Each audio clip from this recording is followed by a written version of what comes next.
Started here. First of all, welcome to the webinar on Inception to Inspiration.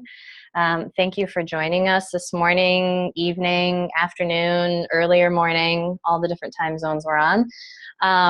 In case you can't tell, I'm Taylor Vaught. I'll be facilitating the session today with Emma Mulhern.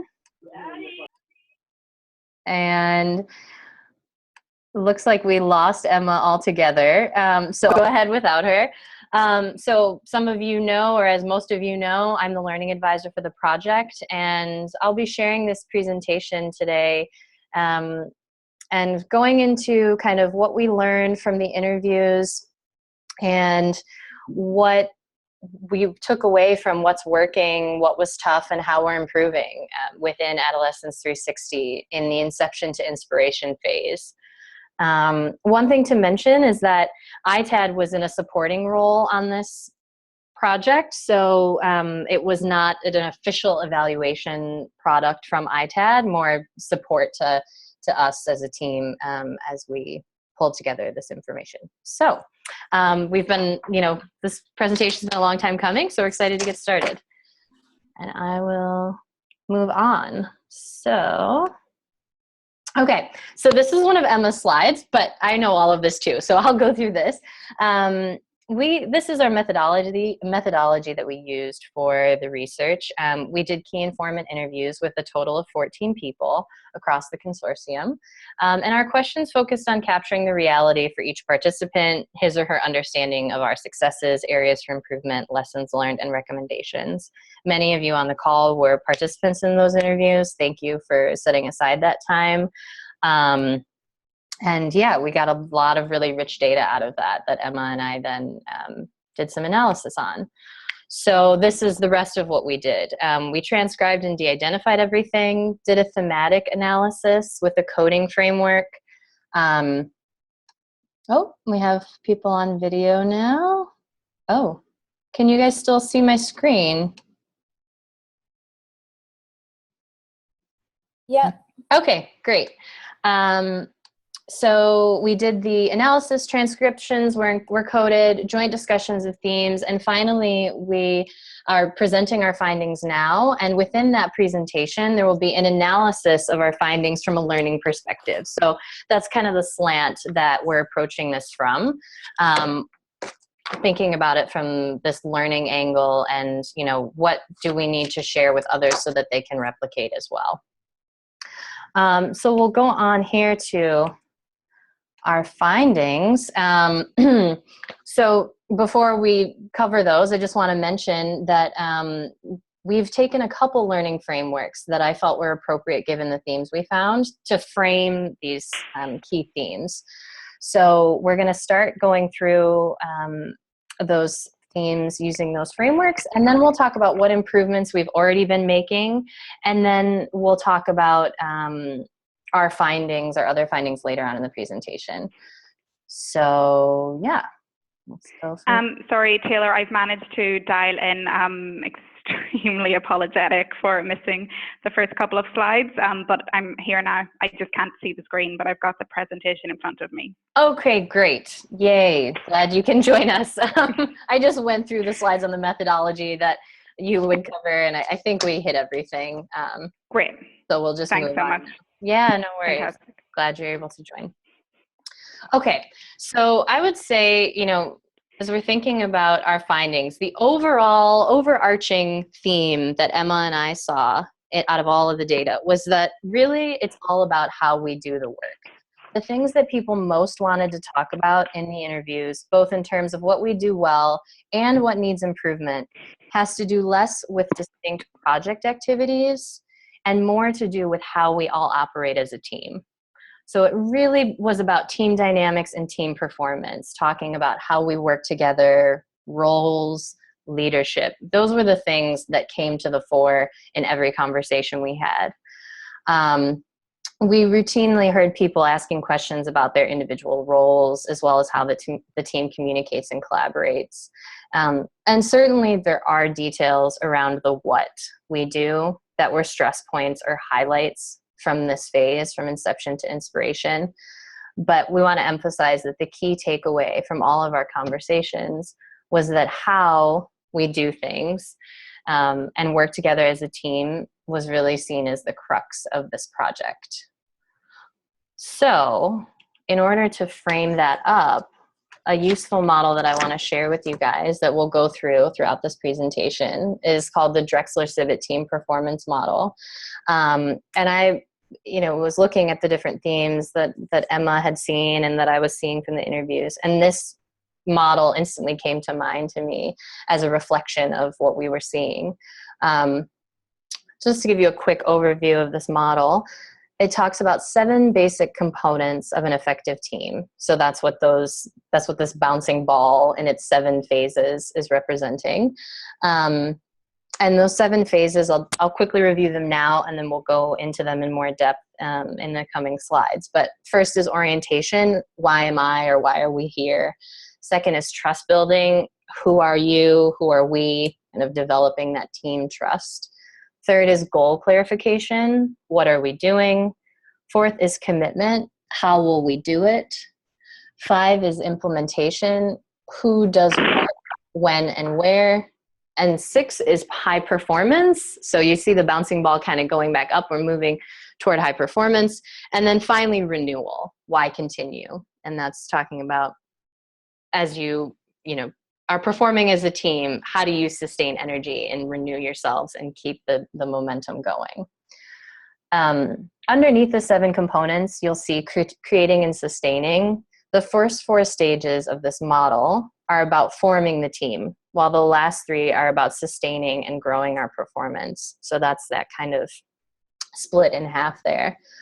And finally, just to explain the bouncing ball piece, it's framed as a bouncing ball because the model demonstrates a team's arc of energy.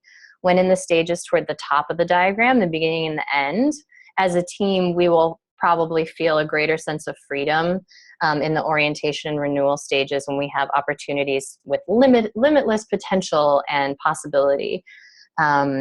As we're moving toward the bottom of the diagram and toward the middle stages, there are more constraints. So goals are set, some things end up being included while others don't. And teams don't always move through this model in a linear fashion. So we shouldn't feel discouraged as a team if we are unable to complete one of these stages, to 100% or exactly where we want to be before we move to another. The model is flexible in that way, and that's why there's arrows kind of going back and forth between, especially in the creating stage, and then you'll see from the sustaining stage you can kind of go back to the beginning too. So yeah, so that's the team performance model that we're going to frame everything around. So I'm going to move on now to our first phase in that model, which is orientation. So orientation, why are we here? So we know that when we're clear in orientation, we know our purpose, our team identity, and membership. When this is unresolved, we can feel disorientation, uncertainty, and fear. And we had a mixture of those things come up in the interviews. We were definitely disoriented for the first 6 months of the project because we did not have a project director. That came up in a lot of the conversations. And as many of you know, we did indeed hire a project director before the project started, but unfortunately she resigned at the beginning. And so we were kind of in limbo for the first 6 months or so of the project without that leadership. And obviously we want to recognize that the team did an incredible job of keeping the project moving and sharing decision-making across a few key personnel. But it was obvious to everyone that leadership was missing, and it led to confusion and inertia for sure. We'll come back to the momentum that's been gained once Manya started and how that's affected things, but want to highlight that as a key piece of information that came out of the interviews around orientation. Then we'll go on. Emma, are you able to? Yeah, I'm still here. I can't see your screen, but I have the presentation. Okay, we're on trust building. Yeah, great. So moving on to the trust building component, which is the second element of the team performance. This was quite a strong component that came out of our analysis, and it was very clear that amongst the partners there's an increasing level of trust. There's an openness and willingness to confront and solve problems quickly and work together. There's a real feeling that people are coming into this project with lots of humility and openness to learn, and openness to change their way of thinking and to strengthen our interdisciplinary approach, and really just with all the partners learning from each other. In many ways, there's been a recognition that people are having to check their professional egos at the door of the A360 approach, and there's a feeling that is happening, and there's the willingness to learn from each other. There's definitely recognition that there's been challenges and roadblocks along the way, but that these have been addressed, and partners are very willing to overcome them. So we think that this is a really key component for the A360 partners to continue to pay attention to. And yeah, when there's trust, there's mutual regard, respect, and reliability. And if that's missing, I guess for the A3 partner consortium, it can lead to some mistrust and yeah, just mistrust around each other and the different components and the disciplinary approach, interdisciplinary approach. And you can see from the slide, we've just pulled out some of the key quotes around the trust component. And there's very much a real enthusiasm for A360. The partners that were interviewed, routine go. So there's really, it seems to be a strong feeling that there is a strong team in place now, and everybody is committed and engaged, and all the partners are sharing their expertise and willing to learn from each other and overcome challenges together. Yeah, great. The next phase, the third phase in the model, is goal clarification, and we found a lot of interesting stuff around this too. And just to explain goal clarification, when we say that, we know that people are craving explicit assumptions, clear integrated goals, and a shared vision for the project. So that's kind of what that phase looks like when it's working well. And when we aren't clear on our goals, we can feel apathy and skepticism. And so those are what the model tells us to look out for in this part. So one theme that we were finding during our interviews was that there was a lack of clarity and leadership for our vision or goal. I think, that ties pretty directly to the lack of a leader and not having Manya on board in that first phase. There were many ideas of what we wanted to do, but we found that the leadership gap contributed to a feeling of confusion around those goals. One thing where we're really firing on all cylinders is the A360 communications, where we found a lot of positive feedback on that. People love Slack. They find the webinars to be helpful, useful, and that face-to-face communication in particular is highly valuable. Strongest conversation was in person on a day when we had to talk about it. Kickoff meeting gave partners an opportunity to get to know one another. So again, the couple quotes there that highlight that. And the admin support in DC was mentioned as being very responsive a couple times. So just a shout out to that support as being extremely helpful. And just talking about goal clarification as a whole, we were seeing that this, the difficulty here or the lack of clarity here, really we think ties to the interdisciplinary approach again. A huge challenge of this project is not having interventions yet established and not having an approach fully established, because we are building and refining that as we go. And that can leave us with a real lack of clarity on shared goals and vision. And that has to be okay in this project. That's the norm for this project. And we feel like people are really rolling up their sleeves and diving in and creating those goals and vision together. And we anticipate being successful in this area, but it certainly is hard in this new, world that we're operating in around Adolescence 360. But the way we're communicating is helping us to establish those goals and get that clarity that we need. So feeling good about that. A few other things on goal clarification that we noticed. Calls are not always strategic and efficient. This was something that came out from some of the interviews, and there was a sense that this has improved since Manya joined. Time zone differences hurt. obviously. Any individual at any given time is being asked to work outside working hours, and that's a common theme. I think all of you can relate to that. Internet connection fails us and prevents full participation, as we're exhibiting through the internet troubles that Emma's having at the ITED offices this morning. But just in general, that has been a problem. PSI had to overcome internal hurdles to use new media channels, so things like Slack or even Zoom. We had to make sure that we could go outside of our normal suite of tools at PSI. Budget for travel is limited, and so that makes it harder to do that in-person, those in-person meetings that we find to be really effective for communication.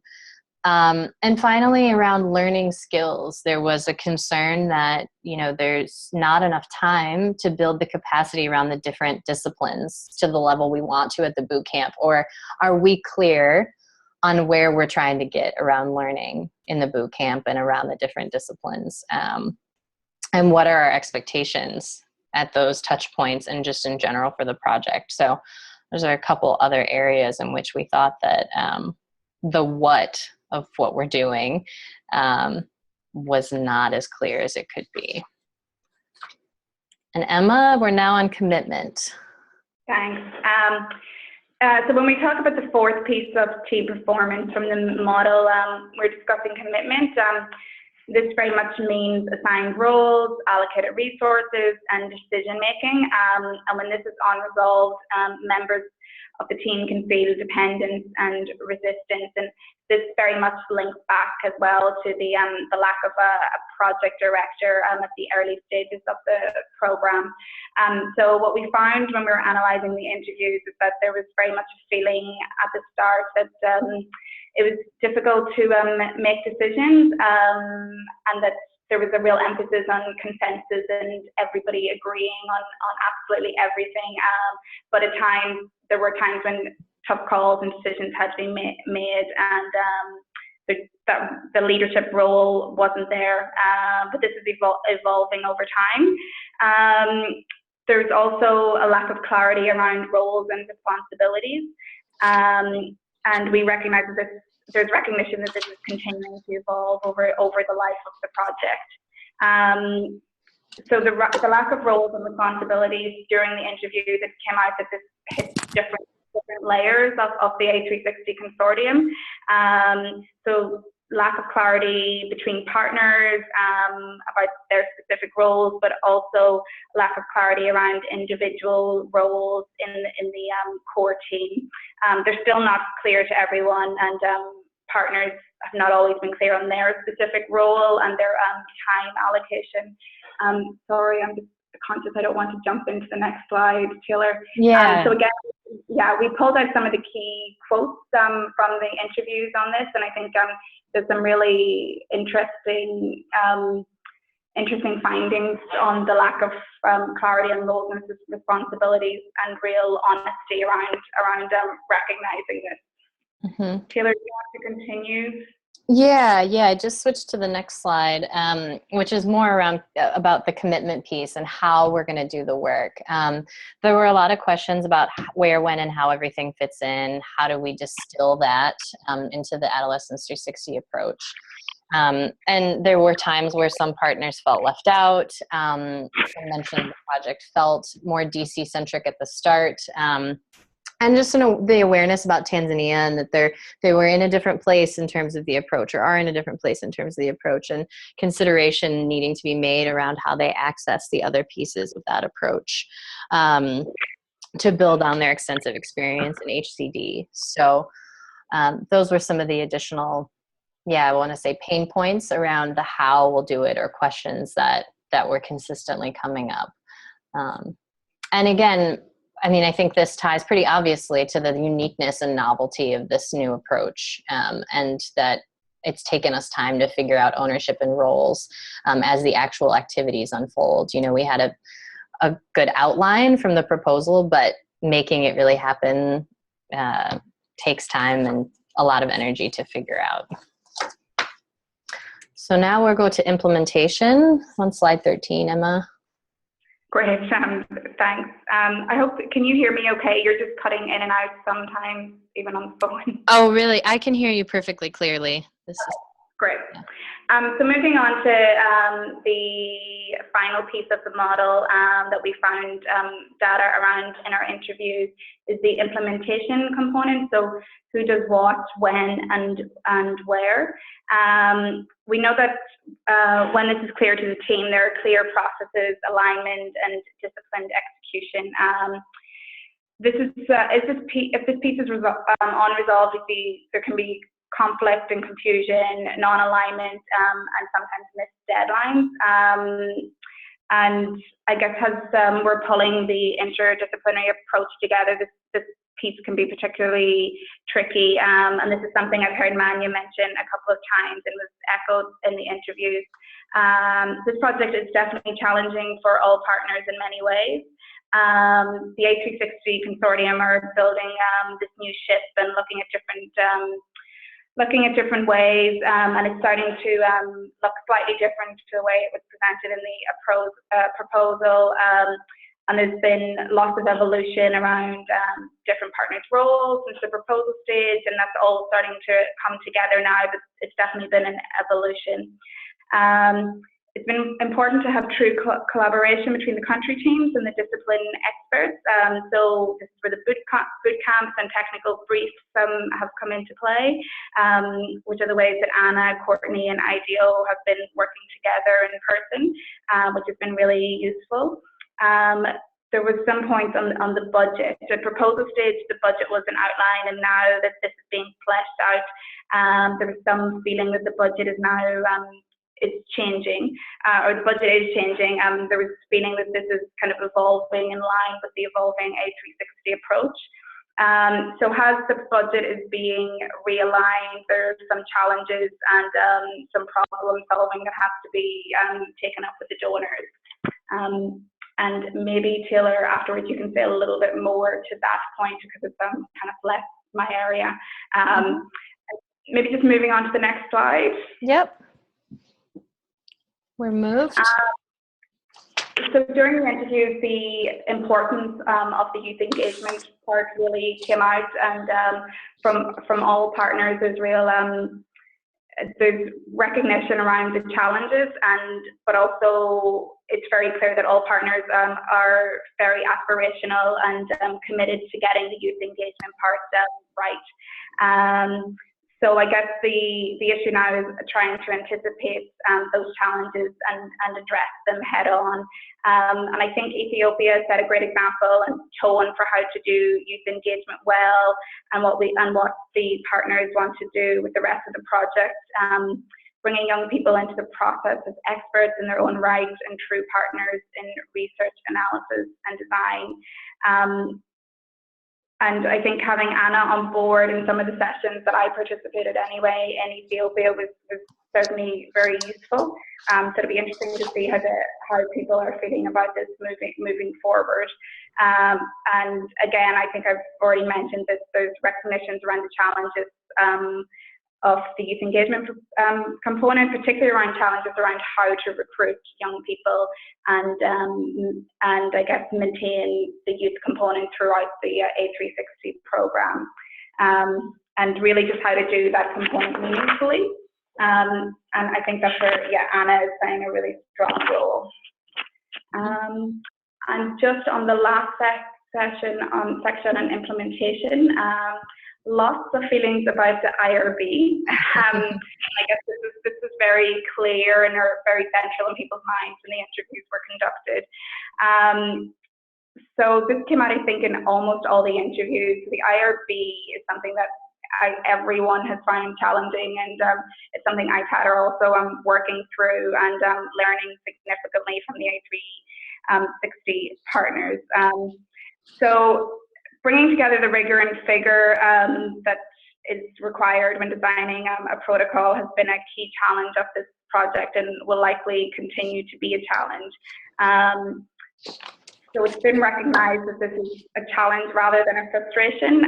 So the plan is to use the IRB experience has first example of the meaningful capacity building that is going to take place throughout this project.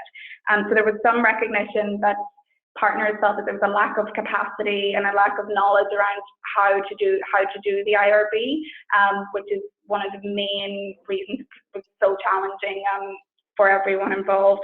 So there was, Taylor, can I skip this back to you, the last point, sorry, just around the internal dialogues at PSI? Sorry, what are you referring to? Sorry, 1 second. Okay. Just the Oh, yes. Okay. I know what you mean. So having a lot of internal dialogues at PSI that we hope will foster even more external dialogues about how to align human-centered design and public health research. Also just participating more broadly in our communities outside of this project about how our process in IRB and how we went through that impacts them, or what lessons we could share with them. Our intention is to bring together partners and stakeholders, write about it, and essentially elevate this conversation to the global community, since it's such an important piece of what we have already learned about the project. And yeah, as Emma mentioned, so that's the last phase in the model that we found data around. So now we're going to talk about how we are improving. How are we improving? And so on this slide here, we have a rundown of some of the things that we're already doing or have started doing to address some of these challenges. So first is around orientation. Obviously, Manya is here and has been on the team what now feels like, since the beginning, and has been helpful in helping us gain that clarity and vision for the project that we were confused on previously. And also that there's a team organogram in place. This one has the roles and responsibilities kind of overlaid on it, and we'll show that to you in a second. But we're also wondering if we could create one that includes all consortium members as well. And there was a quote even in the interviews, because Manya had started once we talked to many of you, that having Manya say that the core team is the A360 Brain Trust felt like a pivotal moment. So our orientation is improving just with her presence. Trust building. So like Emma mentioned, this is a real area of strength for this team. But we think we can continue to connect with country offices, and just encouraging team members to maintain a flexible and open stance as we work together. The one person said in the interview, willingness to do this in a way that is totally unlike what we've done before. And we just love that as a great way to distill how we're going to build trust and stay open as a team.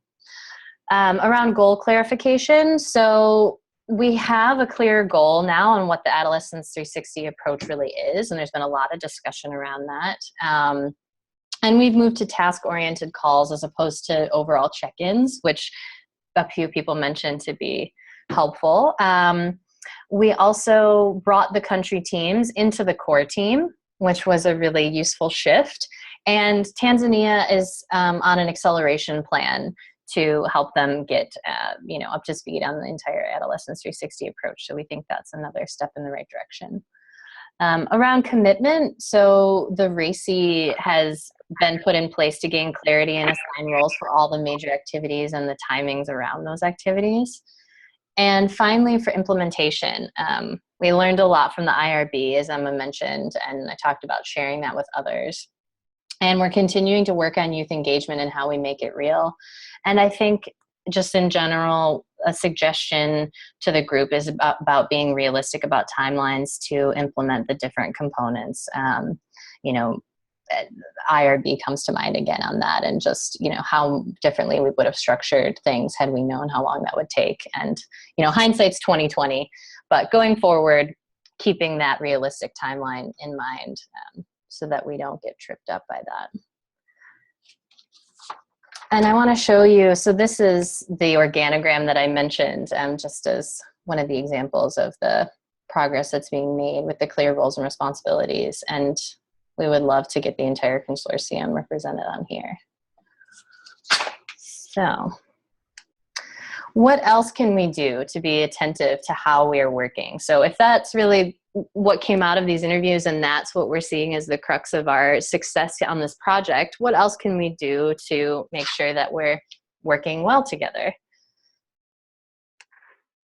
The first thing I want to share with you is the second and final model I will share during this presentation.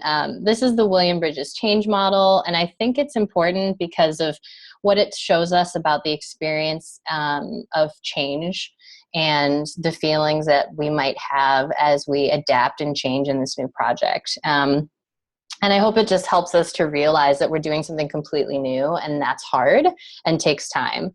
The first phase is letting go, and that refers to each of us bringing our individual expertise and then needing to make adaptations in transition to start a new beginning as a combined consortium and team that's implementing the Adolescence 360 approach, taking the best of each of our disciplines, but being open to change and creating something new. So you can see in that letting go phase, there's excitement, which I think many people referenced feeling in the beginning of the project, and also confusion and frustration and anticipation.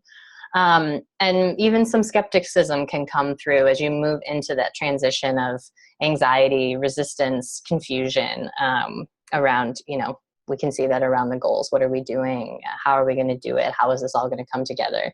And then as we start to transition into the new beginning, that's when we start to feel accomplishment, high energy. We're starting to learn from what we're doing. And there might be a sense of relief and still uncertainty and ambivalence. I think, that we want to be open to those feelings too. But just recognizing that change is hard and doing something new takes time. And there's this emotional journey that goes along with it that many of us, I think, are on. There was a really nice quote at the bottom here, and we mentioned this before, but just willing to do this in a way that is totally unlike what we've done before.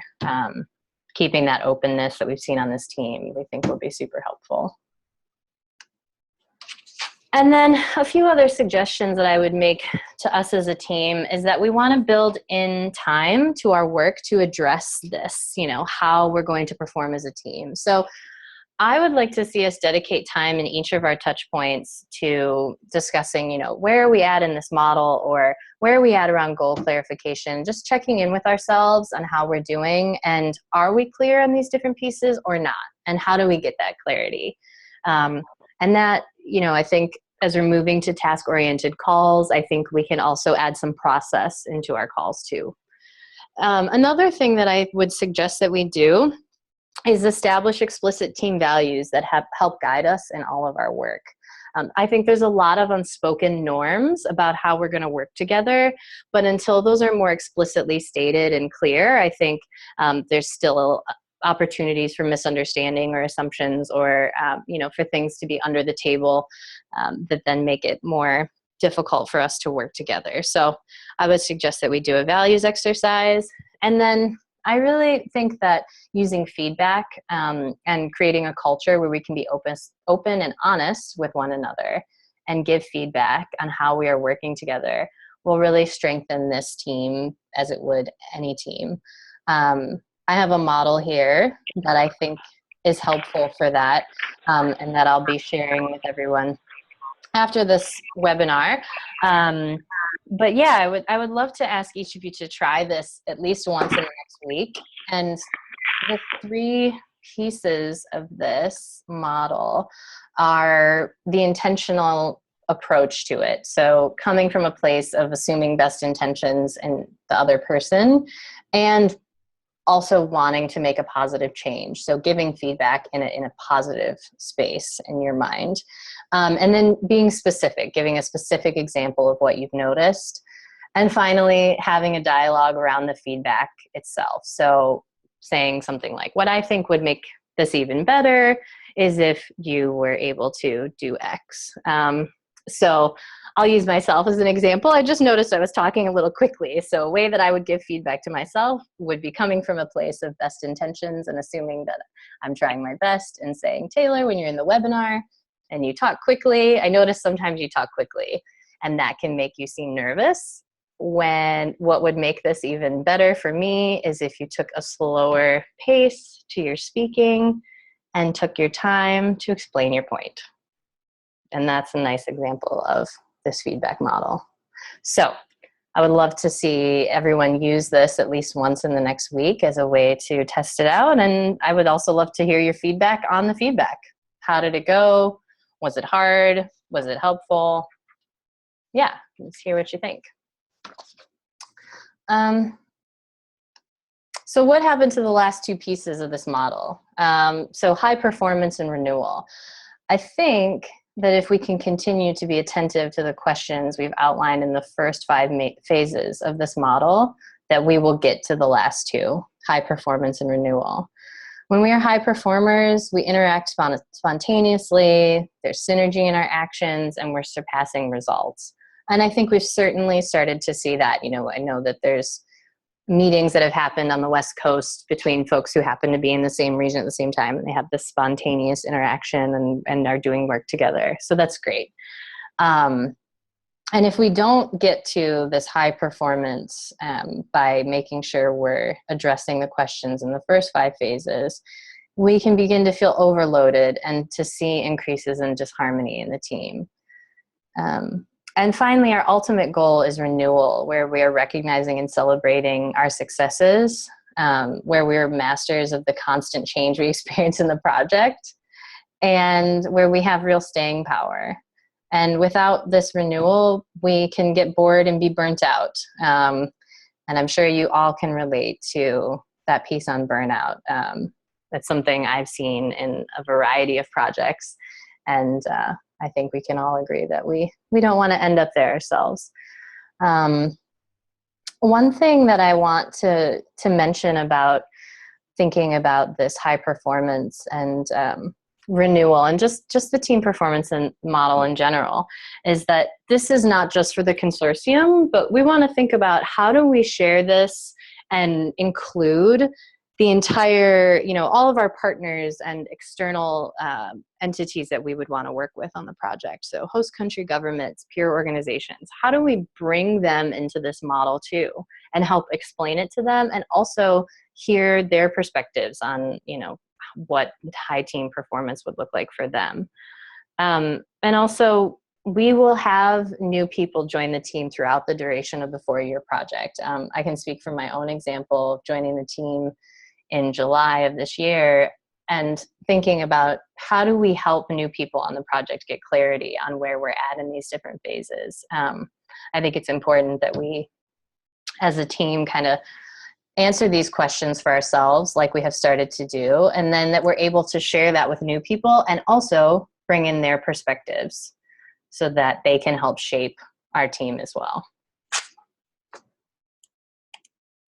And the final question that we answered through this experience and project was, what does this mean for how we help others replicate the A360 approach? And so we listed a few key capacities that were talked about in the interviews that we think others need to succeed. So first among those, multidisciplinary expertise. Having the right partners with context expertise. Context expertise is really important at this point. So we also think that project management is important, organization, logistics, the systems we're using to communicate and to work together. Flexibility and an open mind, mentioned that a few times, but cannot underestimate the importance of that for others to have as they take on a project similar to ours. The research skills, making sure the people on the team are supported to develop those skills. And effective communication, channels and tools that work best. How do we make time zones work? That's a skill for sure. A few other capacities. Enthusiasm. So people have to be excited with a learning environment. They have to be excited about being on this edge of creating something new and this flexibility. So we think that enthusiasm is key. Obviously, budget is key. And finally, leadership and strong teamwork is another component of this that we really want others to know that they need to have in place if they want to implement something like Adolescence 360. And around other learning opportunities. So a few things that we want to do to help others replicate our approach. are sharing tools and learnings around IRB, design standards, boot camp agendas, etc., creating learning moments for ourselves and others through hosting discussions, meetings, webinars, talking about our challenges and tough questions, giving others a chance to experience A360 with us, so bringing them to the table and taking them through the different phases of the project and giving them that experiential learning. And we think it's equally important to emphasize that a focus on team process and how you're working together is huge. As I've said before, it's the crux of whether or not you will succeed. And finally, giving examples of how we paid attention to that, what we tried, what worked, and what didn't. So we are at 11:43, which means we have 17 minutes left of this webinar. So now, yeah, I just want to open it up to the audience for questions. I believe everyone can unmute themselves and chime in if they have things. So are there any questions for myself or Emma?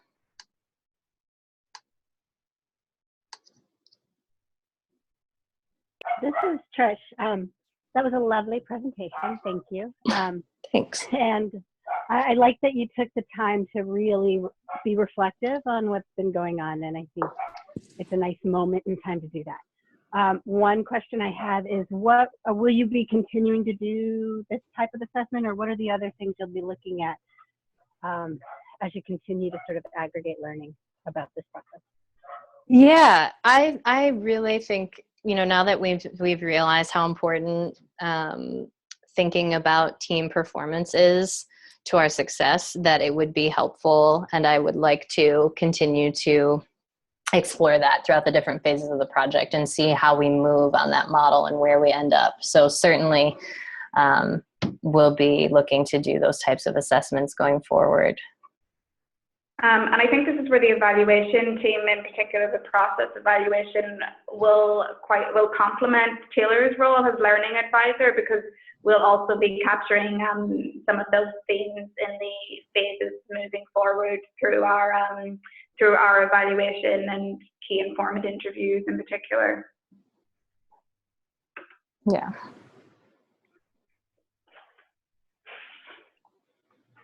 Any other questions? Thanks, Trish.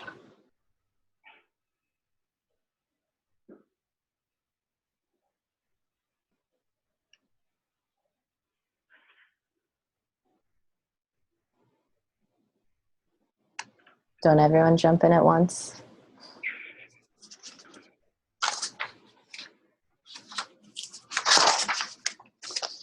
Emma, is there anything else you want to share before we wrap up, if there are not other questions?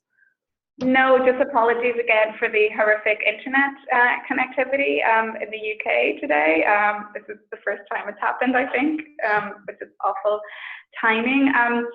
Yeah, from my perspective, it was really interesting to support Taylor on this activity, and I'd be really interested to know if anyone is quite surprised by any of the findings, and yeah, really, I guess, how people feel about the findings and if there are any surprises there. And we can take this conversation offline at some point, and I'll be coming into contact with people over the next few weeks in countries and via interviews. But yeah, I don't know, Taylor. Otherwise, I'd really kind of like to hear people's perceptions, even if they don't have questions, because we do have another 10 minutes.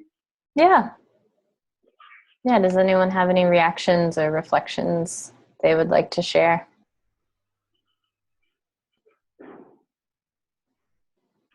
And sharing those offline later is also encouraged and welcome.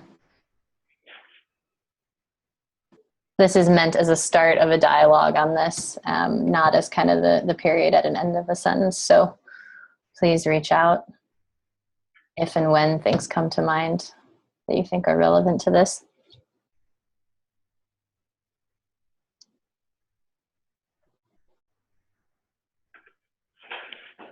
Okay, I'm going to take that silence as people would rather share. Oh, is there someone? Sorry.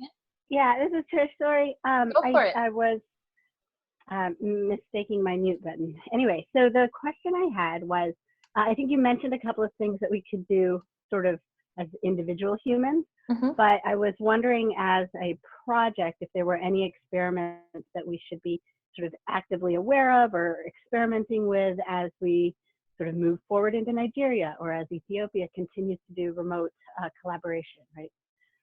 Mm-hmm. Can you give me an example of what you're talking about, Trish? So I can make sure. So let's see. One of the things that it might be most, so the idea that Slack is working, but I know that there's remote communication experiments happening, and Zoom seems to be working for the most part. And what am I thinking of? I guess I just want us to go, like, I want us to take these insights, and then I want us to get really tangible about it, right? And be like, what are the big pieces? So I think you mentioned, for example, like the racy charts and like knowing who's doing what, and that's a place where we can continually be more clear, right? Maybe that's a place where things are evolving, and we should be checking in with Manya maybe about like how that's evolving and where the other consortium team members fit onto this Organa chart. Yeah. Yeah, certainly. And my hope and my intention is to take the suggestions that we have coming out of this session that are, for the consortium level and the individual level and the even broader all partners, all peer org level, and make sure that those are addressed, or that there's discussions that continue around how we can make those suggestions real. And we have a core team check-in tomorrow that I hope to use to my advantage to talk about some of those things, and to see those things continue to grow and impact how we work and improve it. Cool. This is Rena. Building on that, I think it's going to be really, really valuable for us to kind of evaluate how we do some of this parallel synthesis work across countries. I think that what you all and IDEO are doing now with Team Ethiopia, and what we'll do with Nigeria in terms of really synthesizing insights and trying to draw out learnings from our research in kind of, two different places at once, and keeping that communication up is going to be a major learning for the project. And if that's something that we are able to do well and succeed at, will be, I think, a major learning for organizations like ours who are trying to work in a very interdisciplinary fashion and in a very kind of multicultural fashion. So I'm really excited to keep tabs on that, because I think that speaks both to the what of what we put out into the world, but even more so the how. And I was really pleased to see that this presentation came together more focused on the how and on the team and on team dynamics, because I do think that is what is going to lead to our success. And it's really encouraging to see that we're doing really, really well with it overall in given all the challenges and constraints that come with any complex project like this one. Great. Anything else from anyone participating? Questions or reflections?